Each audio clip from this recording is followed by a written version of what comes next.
There is a lot to be said about PG-13 films. Sometimes a film deserves to be PG-13 because it wouldn't make sense if it's R-rated. Sometimes things are said that make people believe a PG-13 film will be R-rated, and sometimes the headlines just get out of hand.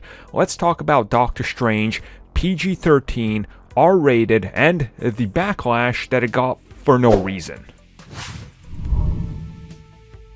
It honestly seems like it's been an eternity since we found out that Doctor Strange in the Multiverse of Madness, the follow-up to the original Doctor Strange, lost its director Scott Derrickson. Now, in that time, there's been a lot of reports out there, a lot of rumors, and one thing that constantly pops up that people seem to want to bring up all the time is the PG-13 thing. And there's plenty of articles, if you just look out there and if you go on social media, that you're gonna see that apparently Derrickson quit because Disney would not agree to let the movie be R-rated. Instead, they wanted it to be PG-13. Now, while doing approximately 2.5 minutes of prep work for this video, that's a joke. Many of you know I have giant files that literally go through everything and they cite exactly when the thing was reported. As far back as I have actually been able to look into these files, which is right after the original release of Doctor Strange when they started talking about a potential sequel, the only thing that's ever been sort of a through line through everything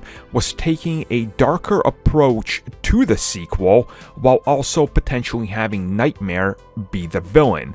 There was never any mentions by anybody involved officially, from Marvel Studios to Kevin Feige to even Scott Derrickson, towards the R-rated rating. As a matter of fact, the only place I've been able to locate such things is throughout social media and throughout the chatter on other films that were R-rated, such as when they mentioned Deadpool or Logan, they mentioned that there's a possibility, and this is just their speculation, about the sequel being R-rated. And what I keep finding is that the whole R-rated thing is essentially coming from one source. That's when they said that they wanted to go in a darker, more horror route for this upcoming sequel.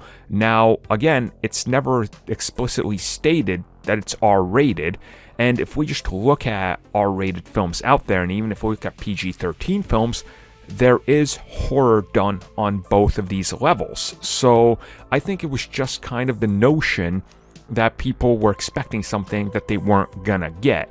And just by that, if we go back and think about what many people want us to talk about, which is, did the director quit because they wouldn't let him make an R-rated film?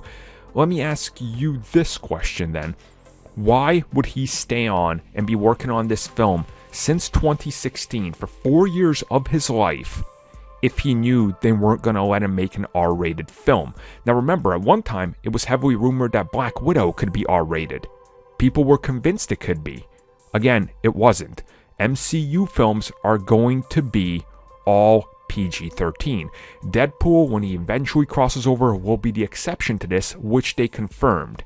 There is no reason to alienate an audience that's expecting a PG-13 movie by making it R-rated, specifically in a trilogy. It just doesn't make sense here from Disney's point of view, so there's the facts.